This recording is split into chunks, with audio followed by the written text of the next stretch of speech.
함께 우리 하나님 말씀 보겠습니다. 에베소서 1장 17절 말씀, 15절에서 23절 말씀.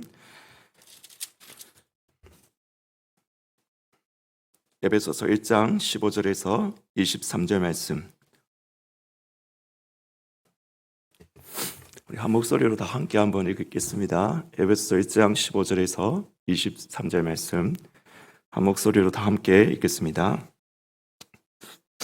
시작. 이로 말미암아 주 예수 안에서 너희 믿음과 모든 성도를 향한 사랑을 나도 듣고 내가 기도할 때에 기억하며 너희로 말미암아 감사하기를 그치지 아니하고 우리 주 예수 그리스도의 하나님 영광의 아버지께서 지혜와 계시의 영을 너희에게 주사 하나님을 알게 하시고 너희의 마음의 눈을 밝히사 그의 부르심의 소망이 무엇이며 성도 안에서 그 기업의 영광의 풍성함이 무엇이며 그의 힘의 위력으로 역사하심을 따라 믿는 우리에게 베푸신 능력의 지극히 크심이 어떠한 것을 너희로 알게 하시기를 구하노라. 그의 능력이 그리스도 안에서 역사하사 죽은 자들 가운데서 다시 살리시고 하늘에서 자기의 오른편에 앉히사 모든 통치와 권세와 능력과 주권과 일상뿐 아니라 오늘 세상에 일컫는 모든 이름 위에 뛰어나게 하시고 또 만물을 그 발 아래 복종하게 하시고 그를 만물 위에 교회의 머리로 삼으셨느니라. 교회는 그의 몸이니 만물 안에서 만물을 충만케 하시는 이의 충만함이니라. 아멘. 어떤 목사님이 큰 집회에 가서 은혜를 많이 받으셨습니다. 누가복음 23장에 예수님의 그 처형 장면에서 한편 강도가 마지막으로 예수님께 그 구원을 선언받는 그 장면을 설교를 들으면서 자격 없는 자에게 주시는 그 하나님의 은혜에 대한 그 말씀에 큰 감동을 받은 것입니다. 특히 설교 후 부른 이전에 그 410장 찬양이지 않습니까? 아 하나님의 은혜로 이 쓸데없는 자 왜 구원하여 주는지 난 알 수 없다라는 이 찬양에 너무 은혜를 받은 것입니다. 그래서 목사님께서 내가 교회에 돌아가면 꼭 이 설교와 이 찬양을 한번 하리라라고 그렇게 결심을 하셨습니다. 그리고 교회에 가서 그 은혜를 받은 설교를 전하자마자 사람들이 은혜는커녕 목사님이 왜 저런 설교를 하실까 하고 큰 상처를 받아버리고 말았습니다. 왜 말씀도 뜨겁게 전하시고 찬송도 정말 눈물 지을 정도로 뜨겁게 감동 깊게 했는데 상처를 받으셨을까? 목사님이 그 설교를 하신 곳이 장로님 어머님의 팔순잔치였기 때문인 것입니다. 팔순잔치 때 가서 이 쓸데없는 자 왜 구원하여 주는지 난 알 수 없도다 이렇게 찬송을 하고 설교를 하니까 별로 은혜가 안 되었겠죠, 여러분. 제가 왜 말씀을 드리냐면은 아무리 은혜로운 텍스트 말씀이라도 상황에 적절한 컨텍스트, 상황에 주어지지 않으면은 선포하지 않으면 은혜가 안 될 수가 있는 것이지요. 제가 금요 기도회를 한 달에 한 번 설교를 하게 됐는데 금요 기도회에 맞는 말씀이 무엇일까? 그냥 요한계시록 하는 거 계속 할까? 복음서를 시작해 볼까? 여러 가지 조금 고민 아닌 고민이 되더라고요. 근데 고민하는 가운데 그냥 마음에 딱 결론이 딱 맺어지는 게 이 자리는 기도의 자리지. 기도의 자리지 않습니까? 기도에 대한 말씀을 하면 되겠다. 그래서 저는 기도에 대한 말씀을 이 상황에 맞게 좀 전하려고 합니다.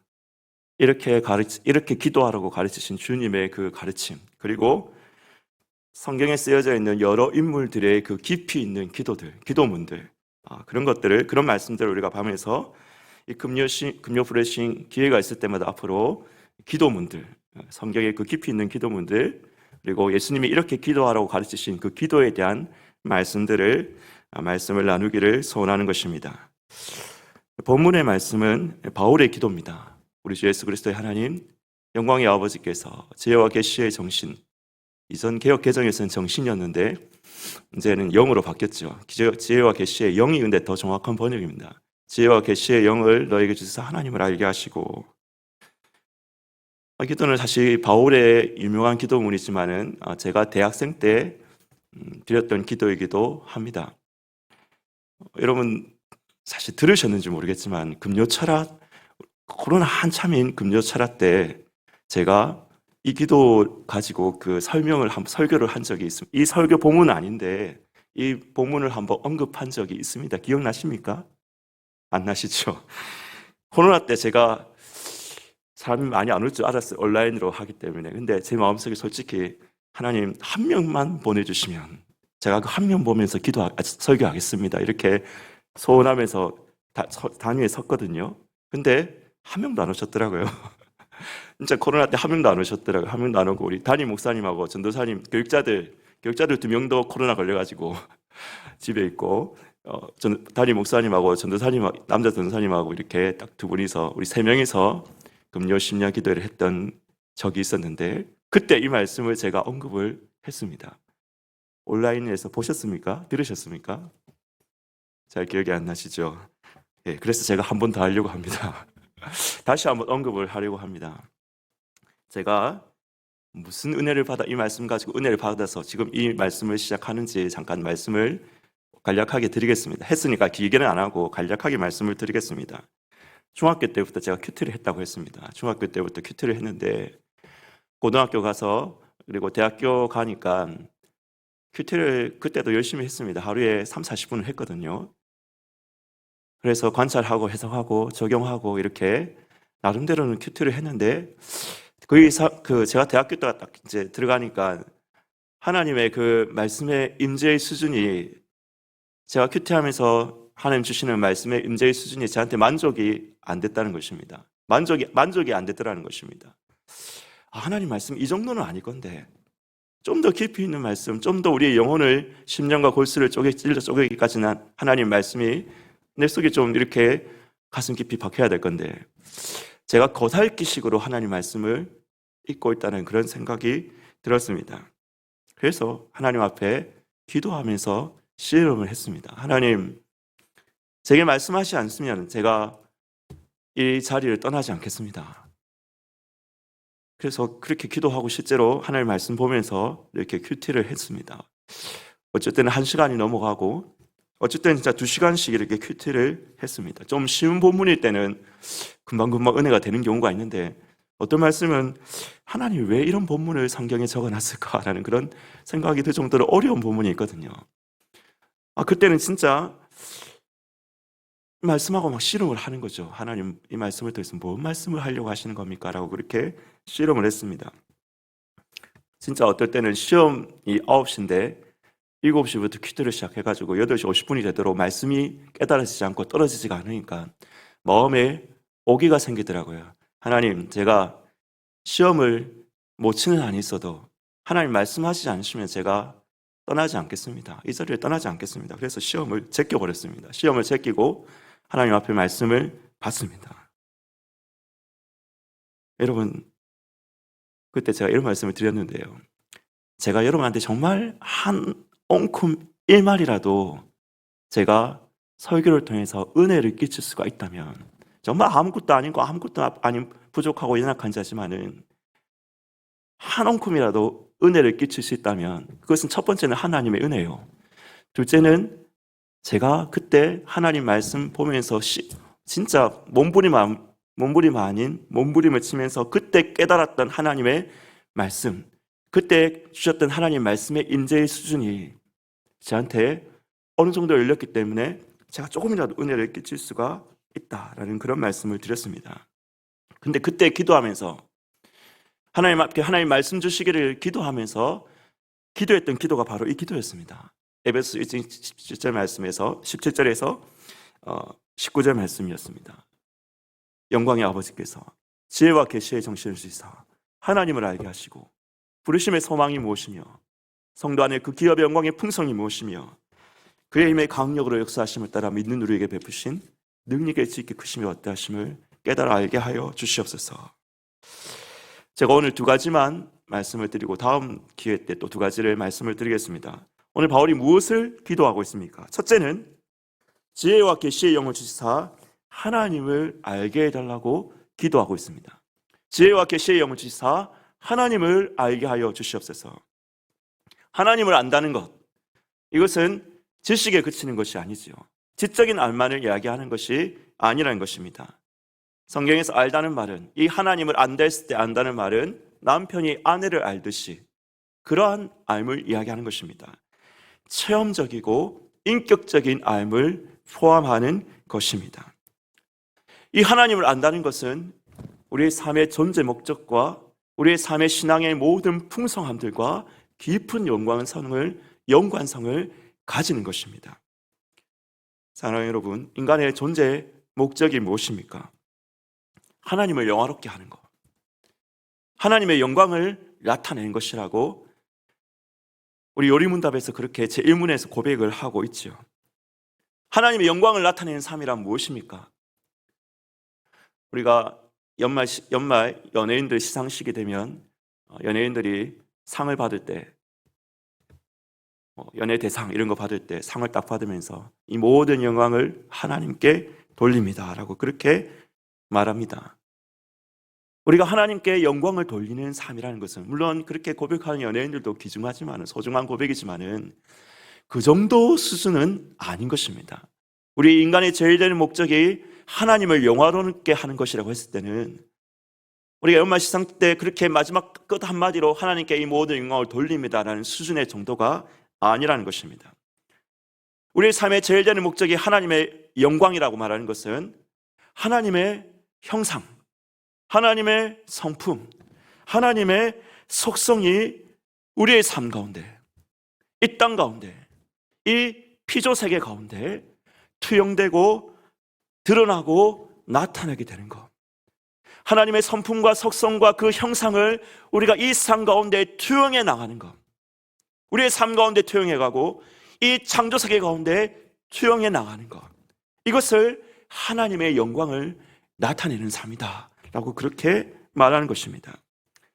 그러므로 여러분, 하나님을 투영해내기 위해서는 이 땅 가운데서 우리가 내 삶 가운데서 여러분의 인생 가운데서 여러분의 주위의 기업과 사회와 민족과 조국과 국가 가운데서 우리가 하나님을 투영해내기 위해서는 하나님을 알아야 하는 것입니다. 하나님이 어떤 분인지 알아야죠. 그래야지 투영해낼 수 있죠. 그래야지 하나님께 영광을 돌릴 수가 있는 것입니다. 그런데 여러분, 우리가 영이신 하나님을 어떻게 알 수 있습니까? 하나님은 영이시잖아요. 영이신 하나님을 우리가 어떻게 알 수 있습니까? 영이신 하나님은 영으로서 교제하고 예배할 수 있습니다. 그래서 예수님께서는 요한복음에서 3장에서 이렇게 말씀하시죠. 하나님은 영이시니, 요한복음에서 이렇게 말씀하십니다. 하나님은 영이시니 예배하는 자가 성령과 진리로 예배할지니라. 바울도 고린도전서 3장 17절에서 이렇게 이야기합니다. 주는 영이시니 주의 영이 계신 곳에는 자유함이 있느니라.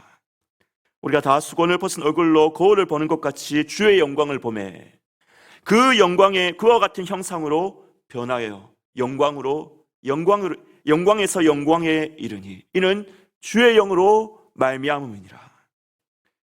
사랑하는 여러분, 영이신 하나님을 알기 위해서는 물론 우리의 지성과 눈과 귀와 손을 다 써야 됩니다. 그러나 그 모든 것 이전에 우리에게 영적인 눈이 열려져야 되는 것입니다. 우리 심령의 영적인 눈이 열려져야지 하나님을 깨달아 알 수 있는 것입니다. 그래서 바울은 오늘 기도하는 것입니다. 지혜와 계시의 영을 주시사 하나님을 알게 하소서 라고 기도하고 있는 것입니다. 하나님을 안다는 것, 우리 주 예수 그리스도를 안다는 것, 이 하나님 아들, 하나님과 성부 하나님과 성자 예수님을 아는 것에서 우리 모든 그리스도인의 신앙의 삶이 나오는 것입니다. 하나님을 아는 것에서 우리의 생명의 모든 풍성함이 기원하는 것입니다. 비롯되는 것입니다. 제가 이걸 설명하기 위해서 지난주 창세기 1장을 중고등부 아이들에게 설교를 하면서 제가 이런 이야기를 했습니다. 창세기 1장에 나오는 하나님의 속성과 성품을 이야기하면서 그것이 우리의 삶에 어떻게 연관되고 어떻게 그것이 우리의 삶의 풍성으로 이어지는지에 대해서 말씀을 전했습니다. 아마 여러분 제가 이 말씀을 드리면 오늘 제가 이 말하는 게 무슨 말인지 좀 더 구체적으로 다가오실 것입니다. 하나님을 아는 것이 왜 우리 삶에 풍성하고 연관이 있는가? 우리 신앙의 삶의 우리 신앙의 삶과 신앙과 삶이 하나님을 아는 것에서부터 모든 풍성함과 그런 것들이 나오는 것에 대해서 조금 여러분 이해가 되실 것 같습니다. 잠깐 말씀을 드리겠습니다. 창세기 1장 말씀에 보면 1장 2절 말씀에 보면 땅이 혼돈하고 공허하며 흑암은 깊음 위에 있고 하나님의 신은 수면에 운행하셨다라고 그렇게 말씀하고 있습니다. 땅이 혼돈하죠. 공허합니다. 흑암이 지배하고 있습니다. 그런데 그 흑암과 공허와 혼돈이 지배하는 땅에 하나님께서 첫째 날 빛을 만드시고 빛과 어둠을 나누시고 둘째 날 하늘과 바다를 만드시고 셋째 날 바다에서 땅을 나오게 하시지요. 그리고 그 각 부분을 하나님께서 또 생명들로 채우는 것입니다. 주관하는 그 존재들로 채우는 것입니다. 그래서 첫째 날 빛과 어둠을 주관하는 존재, 넷째 날에는 태양과 해와 달 별, 둘째 날 하늘과 바다를 채우는 존재, 새들과 바다의 물고기들, 셋째 날에 땅을 주관하는 존재, 짐승들, 그리고 마지막 모든 것을 주관하는 존재, 인간, 하나님의 형상을 지으신 것입니다. 그래서 제가 이 말을 하면서 무슨 이야기를 했냐? 이런 이야기를 했습니다. 하나님은 공허에서, 태초의 그 공허에서부터 생명의 의미로 세상을 채우신 분이다. 그러므로 하나님의 영을 받은 자들은 결코 삶이 의미 없거나 목적 없지 않다. 예수 믿으면 삶의 목적이 생기게 되는 것입니다. 예수 믿으면 삶의 꿈이 생깁니다. 왜 그렇습니까? 우리 하나님이 공허에서부터, 허무에서부터, 아무것도 없는 곳에서부터 생명을 만드시고 우주를 창조하신 창조주 하나님이시기 때문인 것입니다. 무에서 유를 만드시고 공허에서 생명의 의미로 세상을 채우신 창조주 하나님을 우리가 믿는데, 그 창조주 하나님의 영을 우리가 받으면 우리의 삶이 어떻게 목적 없을 수가 있겠느냐? Boys be ambitious. 꿈을 가져라. 예수의 영이 충만하면 꿈이 생기게 돼 있다. 은혜 받으면 꿈이 생기게 돼 있다. 제가 이야기를 했습니다. 두 번째, 하나님은 땅이 혼돈하고 혼돈에서부터 질서를 만드신 분이다. 질서를. 그래서 이렇게 빛과 어둠을 나누시고 하늘과 바다를 나누시고 바다를 땅으로 이렇게 나누시고 이렇게 그 존재들을 채워나가신 질서를 창조하신 분이다. 그래서 우리가 하나님을 제대로 믿게 되면은 삶의 질서와 체계가 생긴다. 마음대로 어지럽게 사는 삶, 이것은 결코 하나님의 속성을 닮은 삶이 아니다. 그것이 너희 시간이 되었든 너희 삶이 되었든 너희 방이 되었든지 간에 기분 내키는 대로 무질서하게 사는 것은 하나님의 뜻이 아니다. 하나님의 영을 충만하게 받으면, 그래서 네 방부터 청소해라. 이 방부터 청소해라. 너희 방을 청소하지 못하면서 어떻게 세상을 깨끗하게 청소할 수 있겠는가?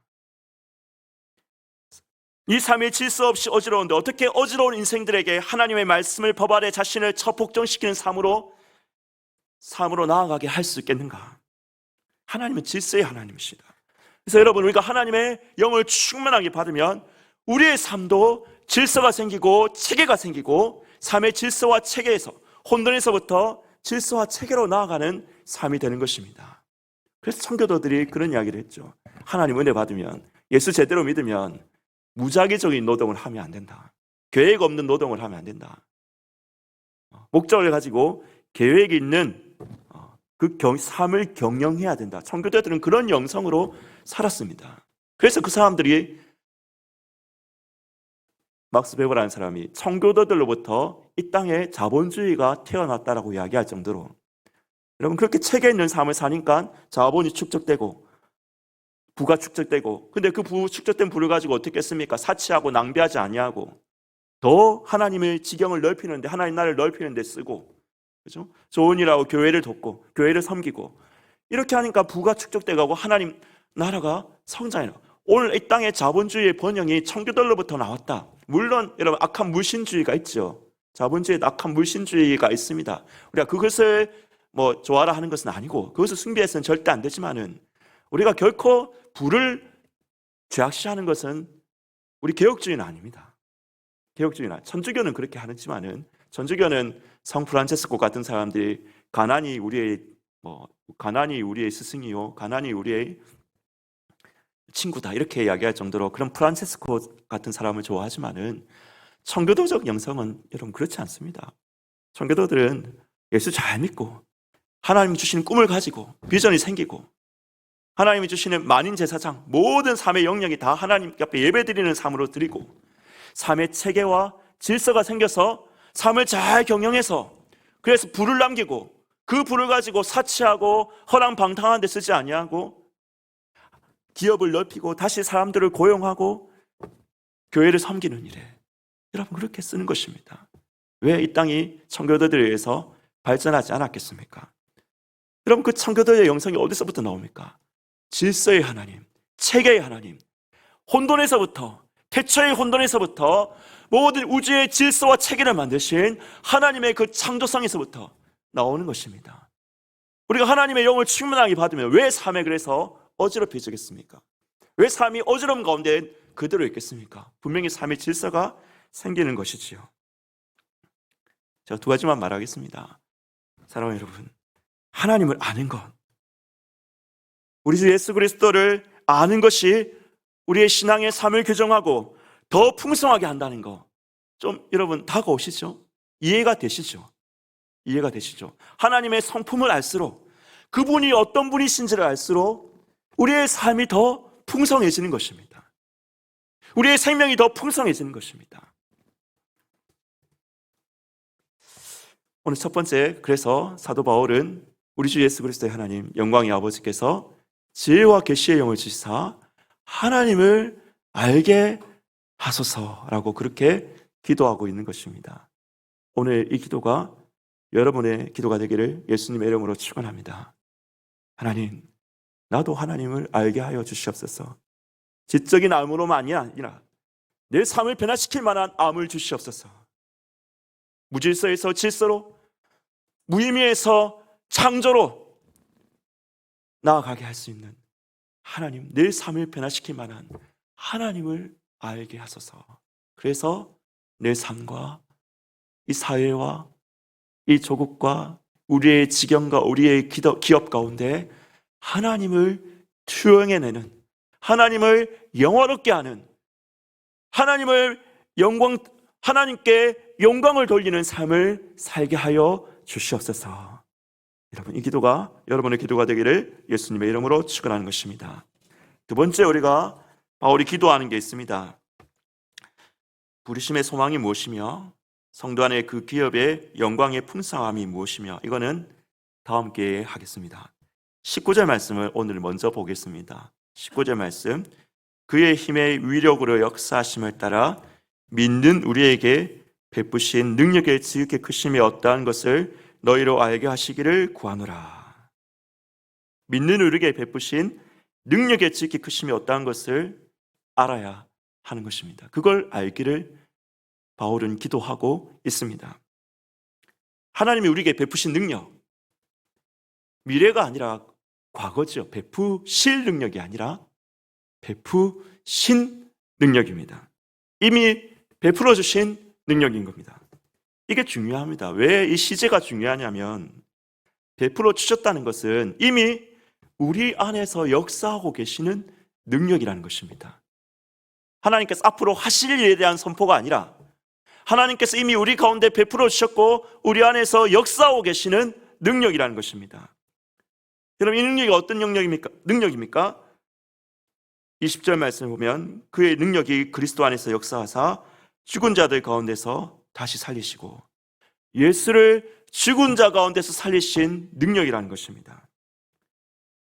그리스도를 부활시키신 능력이라는 것입니다. 여러분, 다시 한번 말씀드립니다. 이것은 과거에 하나님께서 이렇게 베풀었으니까 감사하자, 이걸로 끝나는 것이 아닙니다. 하나님이 그 능력을 베푸셨다는 것. 그리스도께서 그 능력으로 역사하셨다는 것은 우리가 그것을 체험하며 알아갈수록 우리 안에서도 지금도 살아서 역사하는 능력이 된다는 것입니다. 그 능력이 여러분의 능력이 된다는 것입니다. 제가 이것도 그때 말씀드렸습니다. 아무도 안 오셨을 때 말씀드렸던 말씀인데요. 제가 누구 이야기했냐면 크리스토퍼 플라마르트라는 사람 이야기를 했습니다. 좀 길게 이야기했는데 오늘 이 시간 안 들은 분들을 위해서 간략하게만 잠깐 언급하겠습니다. 크리스토퍼 플라마르트라는 사람, 19세기 사람인데 독일의 20세기의 유명한 신학자 칼바르트라는 신학자가 내가 이 사람한테 진짜 큰 영향, 내 인생의 신학의 주제는 그래서 예수는 승리하셨다라고 이렇게 이야기할 정도로 큰 은혜를 받으신 분이 바로 크리스토퍼 칼바르트라는 위대한 신학자가 20세기 위대한 신학자가 영향을 받은 그 목사님이 바로 크리스토퍼 플루마르트입니다. 근데 이 목사님이 인생의 주제가 뭐냐면 예수는 승리하셨다거든요. 예수께서 승리하셨다. 근데 예수께서 승리하셨다라는 이 고백이 어디서부터 나왔느냐 하면 물론 이 목사님은 그 전에도 그 부모님 독일의 경건파 부모님의 아들이었고 신앙생활 잘했습니다. 그런데 당대 최고의 대학교를 나와가지고 한 시골 교회에 목회하러 갔는데 그 목회하는 곳에서 깜짝 놀랄 만한 일을 만난 겁니다. 고트르빈이라는 여자아이 소녀를 만났는데 이 여자는 문제가 좀 심각한 여자였습니다. 정신이 처음에 이상하다고 생각했는데 자꾸 만나보니까 정신이 이상한 게 아니었습니다. 만나서 하나님 말씀 선포하고 기도하고 이러면 입에서 막 모래가 튀어나오고 몸에서 가시가 돋아나고 천장을 막 두드리고 창문이 두두두 열릴 정도로 그렇게 엄청난 마귀의 역사가 일어나는 그러한 소녀였습니다. 블루마르트 목사님은 이 소녀에게서 이 소녀에게 들린 귀신과 씨름하면서 2년 3개월인가 2년 5개월입니다. 하여튼 2년이 넘는 이 시간 동안을 몸부림을 치면서 싸우신 것입니다. 그래서 2년 동안 싸우면서 무슨 이야기까지 들었느냐, 우리 교회에 목사가 있느냐 없느냐 이런 이야기까지 들을 정도로 하여튼 그렇지만 포기하지 않고 싸운 것입니다. 2년 5개월이 넘도록 그렇게 싸우다가 결국에는 어느 날 새벽 이 여인에게 역사하는 귀신이 너무 사탄의 권세가 너무 심해서 이제는 그 옆에 같은 자매 카트리나라고 하는 그 자매까지도 같은 현상이 나타날 정도로 심각한 귀신 들림의 역사가 나타나고 있었는데 그 새벽에 블루마르트 목사님이 귀신아, 이제 네가 역사하는 것은 충분히 봤다. 이제 내 안에 있는 그리스도의 승리의 이름으로 내가 선포한다. 승리하신 예수 그리스도의 이름으로 선포한다. 귀신아 떠나가라 라고 그렇게 이야기했는데요. 그때 고트르빈과 카트리나 입에서 인간의 입으로 하는 소리라고는 차마 말할 수 없을 정도의 엄청난 소리가 나면서 예수께서 승리하셨다. 예수께서 승리하셨다 라는 그 외침을 외치면서 그 외침이 이어지면서 밤이 지나면서 그 새벽이 가도록 그 외침을 외치면서 귀신이 떠나가 버린 것입니다. 마귀가 떠나가 버린 것입니다. 그리고 그 마을에 부흥이 일어났습니다. 그 마을에만 부흥이 일어난 게 아니라 그 지역에 부흥이 일어났습니다. 사람들이 와서 회개하고 예수를 영접하고 알코올 중독에서 끊어지고 병자들이 고침받고, 그래서 나중에는 이런 이야기를 합니다. 크리스토퍼 블루마르트 목사님이 병자들이 나오면 그 병자들을 위해 손을 얹고 기도할 때, 지금 여러분 이게 20세기 오순절 여의도 순복음교회 이야기를 하는 거 아닙니다. 독일의 아주 이성적인 교회, 그 교회에서 썼던 일을 이야기하는 겁니다. 그 블루마르트 목사님이 병자들이 나오면 손을 얹고 기도할 때 하나님이 이 사람을 낫게 하실지 안 낫게 하실지가 바로 깨달아질 정도로 엄청난 그 영적인 그 영성의 그 열림이, 영성의 강력한 영성이 생기신 것이지요. 일생의 모토가 예수는 승리하셨다는 것입니다. 여러분, 예수께서 승리하셨다. 과거형이지요. 과거형입니다. 그렇지만 이 과거형의 단어가 과거에 묶인 것이 아니라 그 능력을 아는 자, 그 능력을 믿는 자, 여러분, 이 믿음도 수준이 있습니다. 예수가 승리하셨다는 것을 고백하는 믿음도, 블루마르트 목사님 그전에도 안 믿은 건 아니죠. 그전에도 예수님을 믿었는데 예수께서 승리하셨다는 걸 분명히 믿었겠죠. 그렇지만 그 고트레빈과의 1년, 2년에 넘는 시간 동안의 싸움을 통해서 믿음의 수준이 달라져 버린 것이죠. 믿음의 수준이. 그래서 어떻게 됐습니까?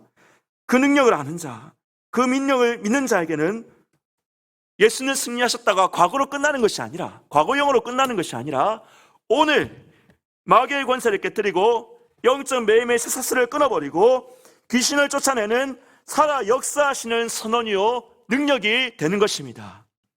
지혜와 계시의 영을 주시사 우리에게 베푸신 능력의 질게 크심이 어떠한 것을 우리가 알아야 됩니다.